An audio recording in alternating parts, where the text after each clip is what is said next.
Welcome to the Thomistic Institute podcast. Our mission is to promote the Catholic intellectual tradition in the university, the church, and the wider public square. The lectures on this podcast are organized by university students at Thomistic Institute chapters around the world. To learn more and to attend these events, visit us at ThomisticInstitute.org. We can start with prayer. In the name of the Father, and the Son, and the Holy Spirit. Amen. Grant, gracious and merciful God, to desire ardently all that is pleasing to Thee, to examine it prudently, and to acknowledge it truthfully, accomplish it perfectly, for the praise and glory of Thy name, who live and reign forever and ever. Our Lady, Seat of Wisdom, St. Thomas Aquinas. In the name of the Father, and the Son, and the Holy Spirit. Amen. So at the Dominican House of Studies, we have classes which last 55 minutes, classes which last an hour and 25 minutes, and classes which last 2 hours. So you are in an hour and 25-minute class now. So we're going to do it such that we have the fourth and final installment, and we're going to roll right into the quadrivial section. If at any point in the point where we signal that we're transitioning, you need to use the restroom or grab a glass of water, feel free.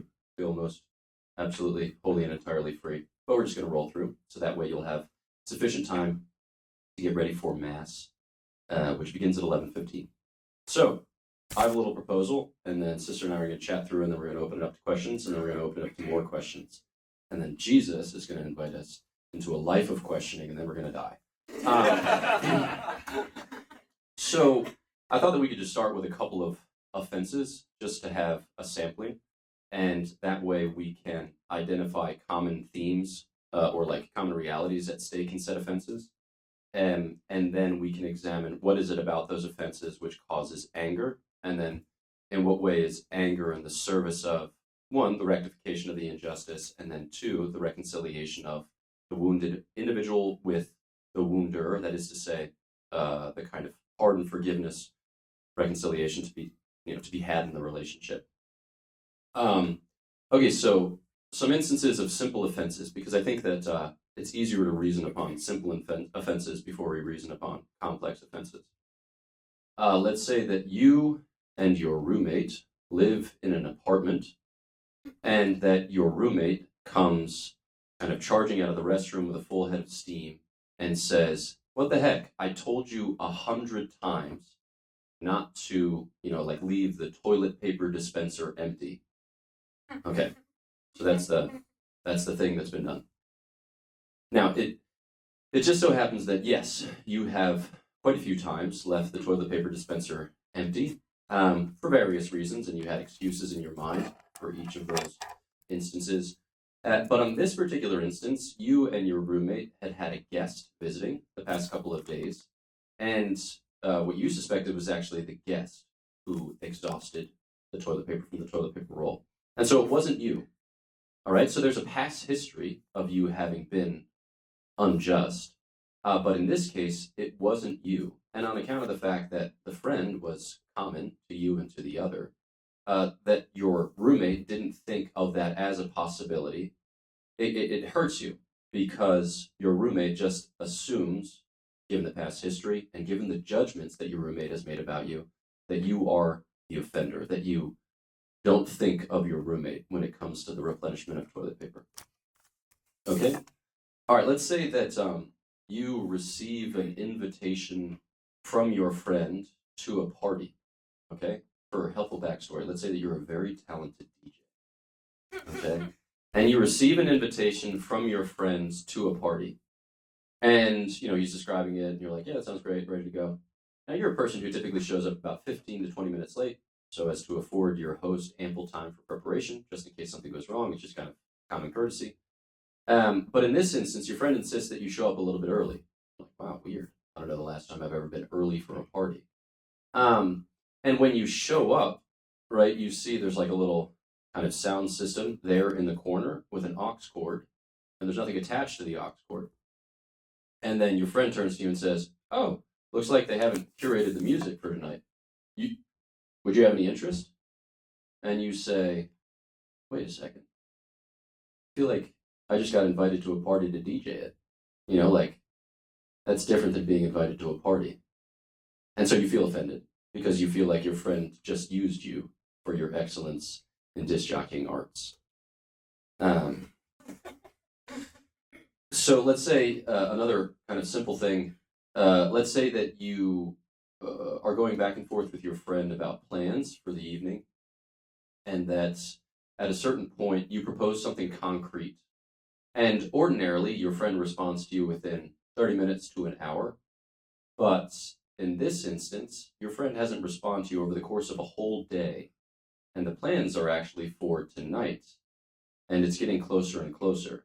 And you're in that awkward position where you're like, do I send another text message and seem needy? Or do I make a phone call and seem like a millennial? Or do I show up at the house and seem like a stalker? Right, but then you say, I'm just going to trust that this relationship is what I think it is. And as it turns out, another 5 hours elapses, and your friend says, oh, so sorry, didn't see your text message. It won't work for tonight. Okay? So what exactly is at stake in each of these offenses? I pick silly offenses because we're all offended at silly things, right? So what's exactly at stake in each of these offenses? The proposal that I made last night was that we've kind of dropped out of mind and heart, right? That the other has failed to hold us in mind and heart.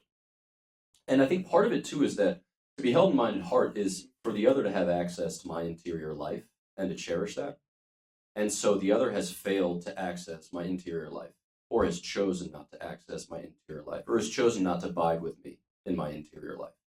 Like I've just been seen as a toilet paper roll exhauster offender, right? Or I have just been seen as a DJ, or I have just been seen as one who could take up 4 hours of my night in a less than optimally pleasant way. Because truth be told, I prefer to be alone on the couch watching previews of Netflix shows. So then, what then does the manifestation and communication of anger serve within this setting? I think what it does is that it's willing to hold a wound open, and it's willing to expose a wound to an other in order to show that I have been wounded. And I think that when you do that, you're showing the other, on the one hand, I'm asking God to heal this wound, but on the other hand, I'm asking you to cooperate with God in the healing of this wound. And so, I'm asking at the very least that this be acknowledged. I don't know if you're capable of cooperating with God in the healing of this wound, but at the very least, I want this relationship to be humanized, because I feel like at some level I've been dehumanized. And so when I do that, I think that my anger, it helps to elicit contrition. Because when St. Thomas, talks about anger, it's for punishment, right? But when punishment is interiorized by the other party, when she takes it as her own, her task, like her blessed burden, then it becomes something different. It becomes contrition or satisfaction, those are but the same thing.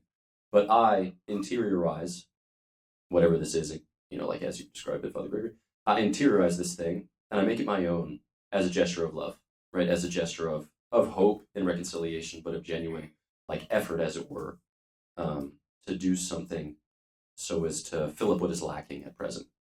So that's just a simple proposal, but we had talked about other things in which you're interested, other things that can help to fill in the gaps, I suppose, of some of these descriptions. But I don't know if there's a particular place from which you'd like to launch. A distinction. Yeah. The title of this conversation, isn't it curious that you have a title for a conversation? It seems like it's ambiguous, so anger ad salutem.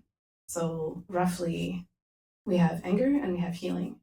And I think there are two different directions that perhaps we can take both of them, but I'd like to be clear on which one we're taking in. My sense from your introduction is that what we're heading for is an account of how can anger bring about healing. Yep. So that's different from something that I think is related, but also of interest, at least to me, and I think to anyone who might be listening, is how can we bring about the healing of anger that is not what it ought to be. So I think before pursuing either of those, it might be helpful to get at some sense of what it means to be healed. Sure. And I think that healing is going to be different in either of those circumstances. So starting with how can anger bring about healing? That was really what you outlined. It seems like, okay, well, what is it? Maybe we can start by saying, what is it that needs to be healed? From your outline, I was, as you saw, taking notes. Is an offense something that really needs to be healed? Well, what are the parts of an offense? If we had to break it into parts, there's the pain, and sometimes it's sometimes the pain is different from the judgment that I should not be in pain. Sometimes, the judgment that I should not be in pain actually increases the pain, so it's hard to sit this out experientially. But it seems like in the, take the DJ example, or the misuse of my sick DJ talents. That really was about me. There's, on the one hand, you can see the pain. Say I kind of reflect, say I'm the sullen, stewing sort. Suppose it's after the night. Suppose I don't really realize what's happening, so I end up DJing. And as it's happening, there's something that's wrong, but I don't quite know what's wrong. And it's only after I go home and have a mildly sleepless night, and then wake up the next morning, go for a run. It's only after I've gone for a run that I start to realize, wait a second, I know why I'm angry. So in other words, sometimes how we've been offended takes a while to manifest itself. So suppose at that point I say, at that point when I realize that was so unfair, that was manipulative. He was just using me. His perception of who I am and what I am, his perception of my identity, that reduced me to just my DJ ability. So perhaps it takes me a while to make a judgment of exactly why that was wrong. There's kind of the judgments that are going through my head that make me register this as an offense and not merely just something not right, not merely just a pain. That takes a while. But even before that point, I would have experienced the pain of kind of lost time. I know it's not a great pain. It's like there's on a very raw level, we can recognize I'm in pain even before we register exactly the quality of that pain.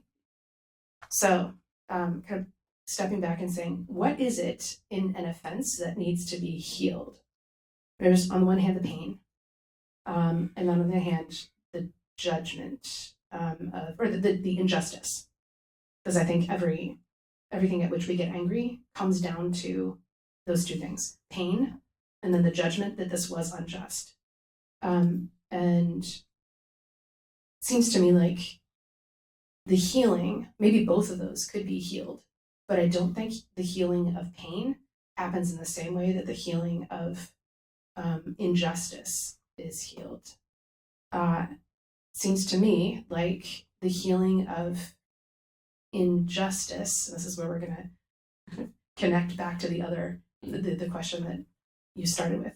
The healing of injustice, I think, takes place through anger, but ordered anger, not disordered anger. And I'm deliberately using those words rather than virtuous, because I don't really know what it means to be virtuous. Nice. Okay, so how's that? Yeah. Some initial thoughts. I think that apropos of your first comment, that the healing of anger is instrumental to the healing of the relationship. Yeah. So I think that specifically the injustice aspect. Yep. So the relationship that has been somehow torn asunder or punctured by an isolated act that is unjust.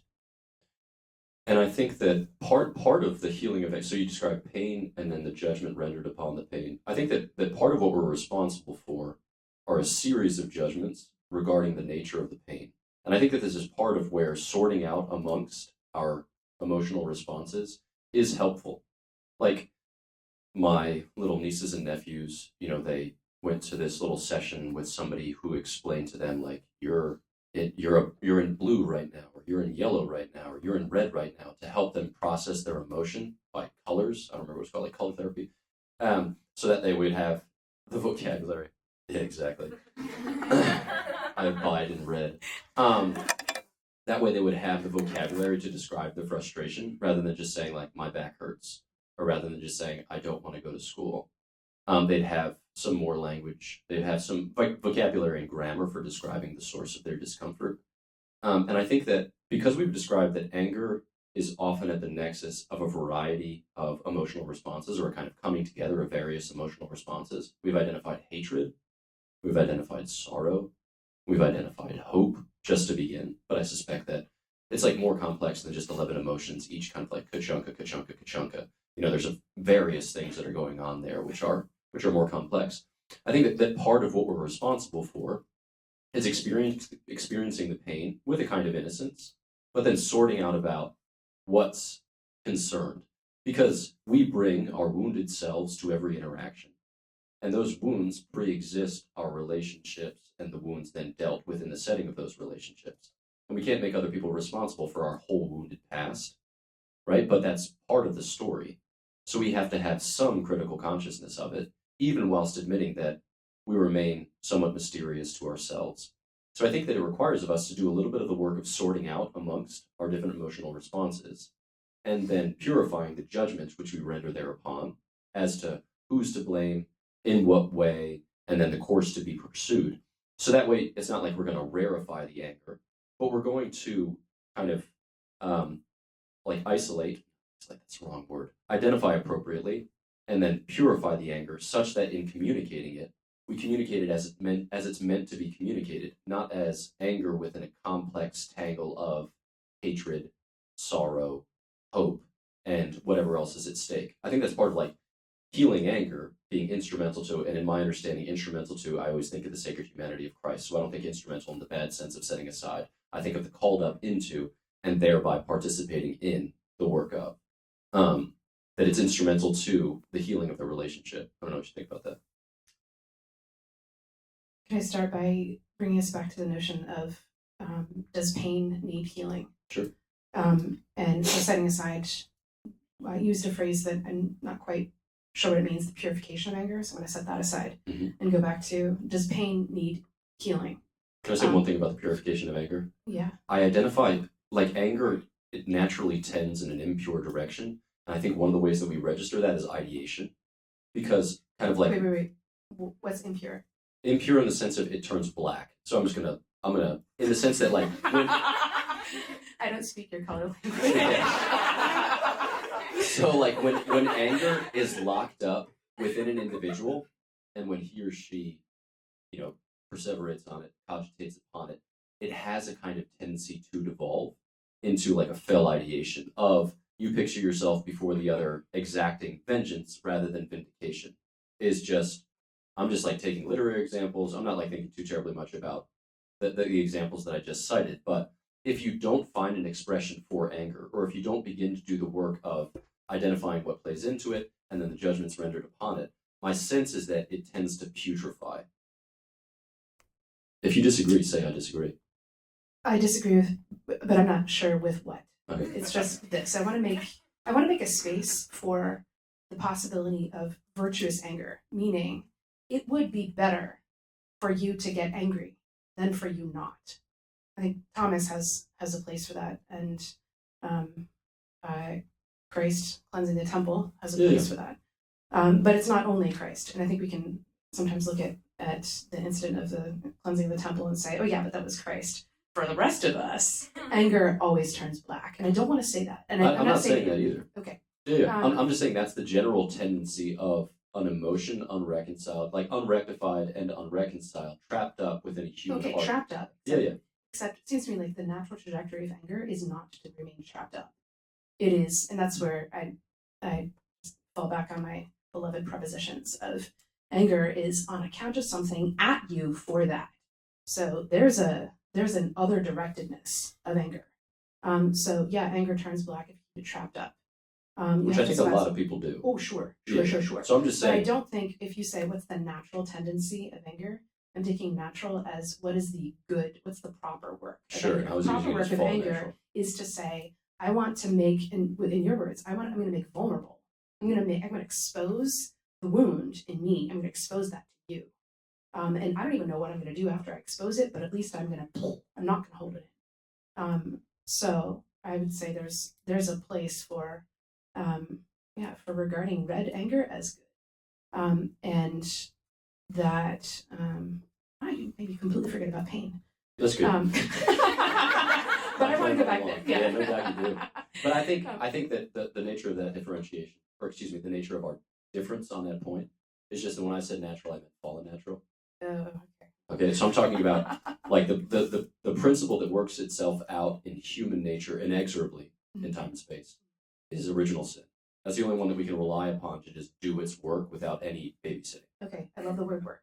Yeah. Okay. And I would say with the proper work, the good work. Yeah. Or even you don't even need to say proper or good. It's that what's the work of anger? The work of anger is to externalize what I have registered, perhaps even not with great rationality, internally. Yeah. But then anger, the work of anger, when it's doing its work well, is I have experienced pain. I've come to understand that pain as an injustice, and I've done so rationally. And now I am exposing that to you, that reality.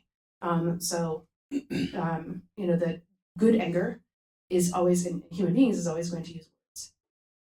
So again, that's a kind of externalization. So inviting you in to help figure out how can we heal this injustice.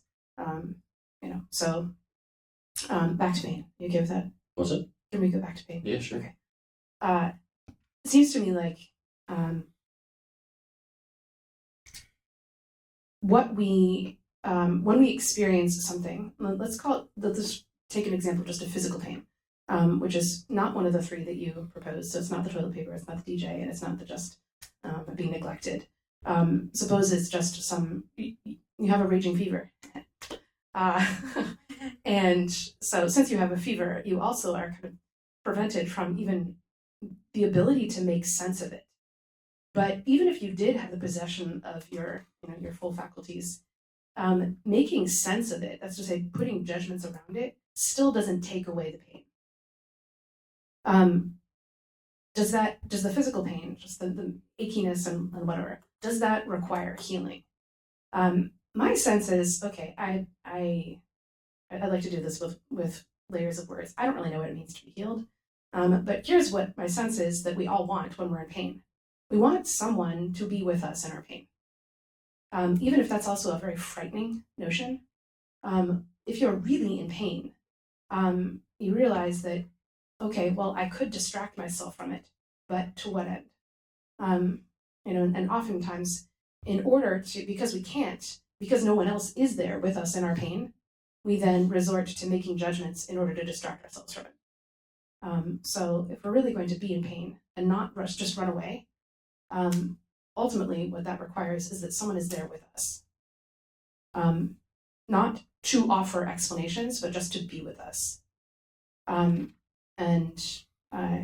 Incidentally, there was a question after, I think, your talk yesterday about Our Lady of Sorrows, and I think this is what the Blessed Virgin Mary does so beautifully, is that she experiences a pain and she doesn't run away from it. She lets herself be pierced by a sword. And why can she do that? Well, because she doesn't have to bother trying to defend herself. She's not trying to pull the sword out. Why? Because she's confident in the love of God the Father, Holy Spirit, and then perhaps she has some sense of God the Son in her womb. So why can she stabat mater? Why can she stand at the foot of the cross? Because she's learned. She's been taught divinely how to just be there in pain and not run away, because she recognizes, I can stand here because there's someone else here. There's someone else with me. So I think, all right, when we are in pain, what is it that's going to deliver us from all the frenzy of things that we do? Can I push pause for a second? Yeah. Just respond to a couple things before you keep. So apropos of, what you described with respect to, okay, so you want somebody to be with you in your pain, that resonates, or that corresponds to my experience. I was at Seek, last week, the week before, and you made reference to the fever. You were sick, I was sick, but we were in different places. I was like sicker than I've been in living memory, maybe the sickest I've ever been. And it was like, I went to bed on Tuesday night at 8:30 p.m. to try to beat the sickness, and I didn't fall asleep until 4:30 in the morning. So like round about 1:15, I was in my bed as like little tears streamed from my eyes. And I was like, Jesus, what does this mean? And what I heard back was precisely nothing.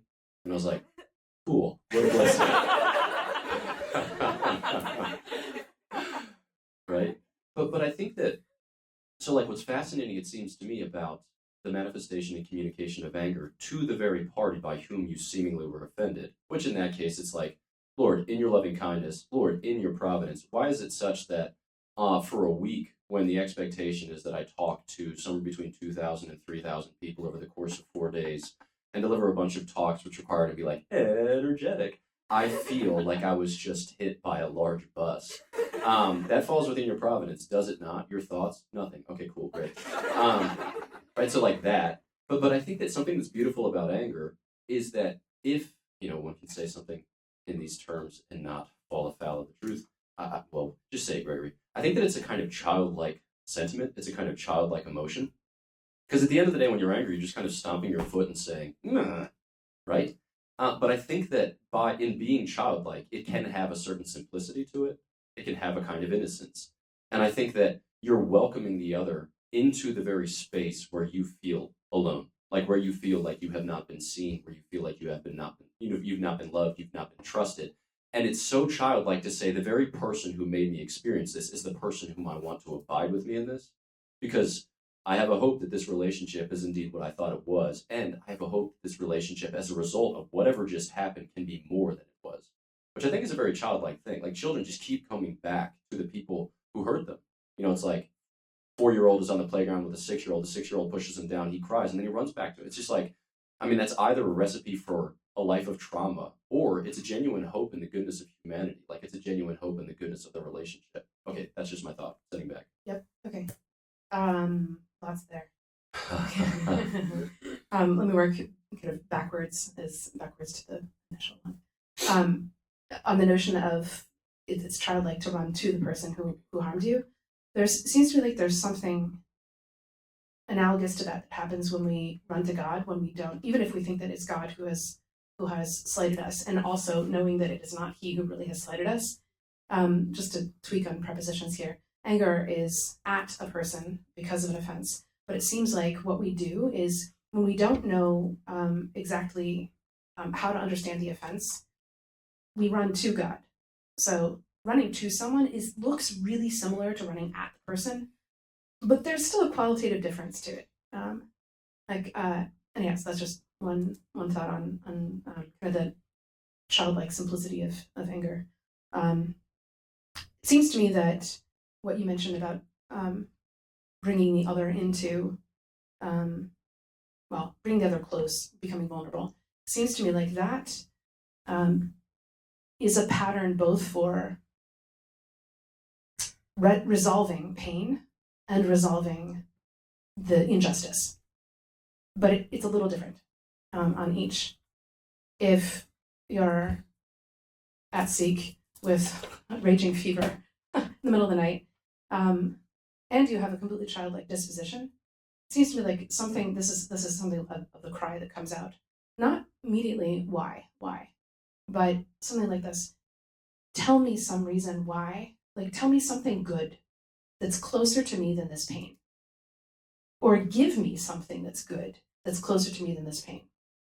In other words, bring to me something that will make this okay. If whatever has been taken from me, good health, if that can't be restored, then show me something else that I already have so that I can rest in that rather than rest in the pain. That's what I mean when I say you want someone to be with you. And ultimately, it's something like this. Like, God, I'm in pain. I don't understand it. I can't. I'm trying to get away from it, but I can't. So rather than trying to get away from it, I'm going to stop. I'm going to just say, be closer to me than this pain. Be the good that I already have. And let me rest in your presence rather than resting in this pain. And I think what is kind of sloppily being described here, you notice I just put that in the passive. What I'm trying to describe, I think, is something like grieving. I think. So grieving would be different from sorrow, although we tend to speak of them kind of as the same thing. It's not just I'm enduring grief. It's that grieving is a response to sorrow. And I think in order to go through the grieving process, which indicates that there's some dynamism, there's a trajectory, that the process of grieving involves one not running, like getting yourself in a position where you're not running from the pain, but then also without denying that the pain is still there, finding the good in which you can rest even more deeply than you are currently resting the pain. I'm not going to permit you to get all your nested points, but just a response to that real quickly. Yeah. I suspect that many people have had the experience where they've been in a situation which could be objectively described as difficult. Maybe they were far away from home, like an immersion experience, or something where they were out of their depth or beyond their comfort zone. And at the time, you find it difficult, and maybe it stretches you, and maybe other things kind of come up that you hadn't known previously were difficulties for you, but because of this increased stress or anxiety, now it's bubbling to the surface. But like in the midst of that, you find ways in which to live, or you find ways in which to persevere, and then you come back to quote unquote normal life, and then you miss something of the intimacy of what was formerly. It's like because you had the experience of precisely what you described, that somebody gave him or herself to you in a way that made it more near than in fact the pain itself was. But bizarrely, almost paradoxically, it required the pain in order to experience that intimacy, because the pain clings so close, right? But it also affords you the opportunity to have something penetrate deeper, right? And then you just, like, having been convicted of that, you're like, holy smokes, how can I go back to normal life? Like, you expect me to eat a Chipotle burrito? It's like, what in the world? So yeah, I think a lot of people have had that experience, and I think it is a kind of grief. And it's strange because on the one hand, you're escaping a situation in which you were battered and bruised, but on the other hand, you experienced in that a kind of precious intimacy, Yeah, it's kind of like if you've been on the cross and then you're told to go back to the wedding feast at Canaan, like, wait, is this a backstep? Well, no. But yeah, there is a kind of pedagogy in suffering, and the newness of or what we learn when we are in great pain. It's not lost when the pain itself is removed, but it can feel a little more distant. Yeah. It's like St. Catherine after you're done kissing his feet and then shrinking from his side. You just want the kisses of his lips. It's like you don't want to go back down the ranks. Yeah. It's just like, oh man. Right. To injustice, can I get so my and the outline that's in my head and now in my hand is like offense is somehow composed or comprised, or there are two aspects of the pain, and then this sense of injustice. It seems to me like an injustice, a perceived injustice, needs to be healed or needs to be resolved. And I'm thinking, okay, what are suppose okay, I said earlier I was going to talk about dancing. Suppose we're going to do the cha-cha, right? Sign me up. Okay, so what is justice? Like, what are the laws, the rules of the cha-cha? Okay, you put your hands in a certain way, when I go back, you go forward, when I go forward, you go back. And we could, suppose we were like just really beginners in ballroom dance, we would have to, Suppose. theoretically speaking. This is a verbal demonstration, not a physical one. Okay, so if we're beginners, then we're clinging, as all beginners do, we're clinging to the only rules that we know. It's like 1, 2. So we're probably even saying that out loud as we're doing it, right? Because the laws are new. So when the laws are new, those is like basically I'm focusing on the laws, you're focusing on the laws. In that case, an injustice, that's to say, an infraction of the law is really obvious. So not just because you step on my foot or or something like that, but because both of us are really, really mindful of the laws. Okay, suppose after a while we get over those really simple, obvious infractions in which it's almost like, okay, we can get miffed, but probably when you're both beginners, we're both constantly saying, oh, sorry, sorry, sorry. And as soon as someone says sorry, the anger is gone, right? Or like the impulse to get angry is really dissolved if you recognize that the person genuinely is sorry. Right? So suppose we get pretty good, or suppose you get a lot better. So you've internalized not just the laws of cha-cha, but you get the feel of it. But suppose I am a little bit more of a legalist and kind of like a mechanic. I'm not as intuitive, just in theory. And suppose, so we're out on the dance floor and you start to do something it's still kind of within like the feel of the cha-cha, but it's breaking the laws that I have internalized. I get angry at you because what I am fixing my attention on are, let's call it kind of like the basic laws. Seems to me like in order for me to resolve that anger, what I need to see, probably through your instruction, but maybe not, maybe you're thinking through it. What I need to see is that there's some higher law that you are following, and therefore the seeming, abrogation or breaking of this lower law, it's okay. Mm-hmm. And so it seems to me like what needs to happen for the healing of an offense, not just the grieving of a pain, but also what I call kind of the subsuming of a lower law underneath a higher law. And that needs to happen in me. And it ideally, in the course of a friendship, happens also with someone else. So it's a much better thing for me on the dance floor to say, yeah, Father, what are you doing? Right? You're breaking this law. And then you could say, well, yeah, if that was all dancing was you doing these steps and me doing this steps, then it would be a breaking of a law, but there's a higher law, and it's this. The higher law is we move together, or something like that. Mm-hmm. So then it's like you're not only, I take my anger to you and at you, even though I don't yet know exactly what was wrong. Yeah. I can't see it. So I take my anger to you, even though it's also kind of at you. And then with your ability to perceive not only my pain, but also you can see the littleness of my judgments, and then help point to the higher law. So I think let's take this back to the example of the toilet paper roll exhaustion, and then put it in conversation with wisdom learned in the novitiate. Something that our novice master said to us, he said, give each other permission to change. Because, like you spend all your time together in the novitiate, you learn a lot about each other. You learn each other's strengths and weaknesses. There's a whole canon of stories, and in some of those stories, you're the hero. In some of those stories, you're the villain. But we can characterize each other not so much as like true to form, but as kind of tropes. He's the one that does these things, and he's the one that does those things. But he encouraged us. He said, give each other permission to change, and in a certain sense, expect of each other that change. So, like in the case where the one individual accuses the other individual of having exhausted the toilet paper and not refilled it, the one who has been accused is offended because he hasn't been given permission to change.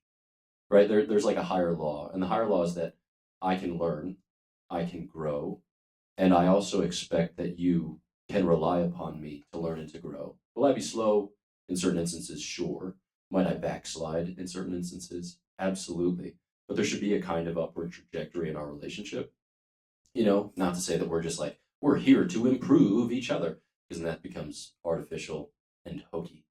But I think that like in the example that you cite, like it's then for, when you confront me with your anger, it would be destructive of the relationship if I were patronizing and condescending and said like, well, if you but knew the higher laws of dance, relationship over. It's like, oh yeah, I totally get that. I'm sorry. I should have been more clear. Or I was thinking along these lines. Maybe it's right, maybe it's not. At this point, I'm going largely by intuition. As a theologian, I'm just saying things and hoping they're true. Wow, this just cleaves to real life. Right, but I should be able to recognize that instantly, right? Because even while I'm operating according to as you described, a higher law, I still can see the coherence, and I can still see the logic of what makes you angry. That's just so clear. Yep. The phrase that you've used several times is a friend holds another in mind and heart. What you just described as the condescending, let me show you the higher law. That seems like it would be ineffective and a new offense, not only because of the tone of voice, but also because that might be holding the other in mind, but it's not holding the other in heart. And if you were to just say, get over it, I'm following a higher law, that would be an obliviousness to the pain. And it's sounding kind of mushy, but I think it's important that Aquinas' notion of, or at least if we can broadly construe what we're saying as Thomas's notion of anger's healing capacity, and then also ultimately the capacity to heal anger, that this takes place both on the level of the judgments, so there's a rectification of judgments or kind of an upward trajectory of judgments, but then there's also the recognition of the pain. So if you showed yourself to be just, cold-hearted and not red, but I don't know, green towards, if there's a mismatch on the heart between the one who has offended and the one who has been offended, that also won't be a very healing exchange. And I think we could easily misunderstand Aquinas by saying, oh, well, all that needs to be healed is your judgments. Always, ever, only is your judgments. I don't think that's the case. Thanks for listening to this lecture on the Thomistic Institute podcast. The generosity of people like you makes this podcast possible. If you enjoy these talks, please consider showing your support at www.thomisticinstitute.org/donate. Your donation of even $1 helps us reach more college students and many others with the powerful truths of the faith, and it ensures that we can keep publishing top-notch lectures on this podcast. Thanks a lot.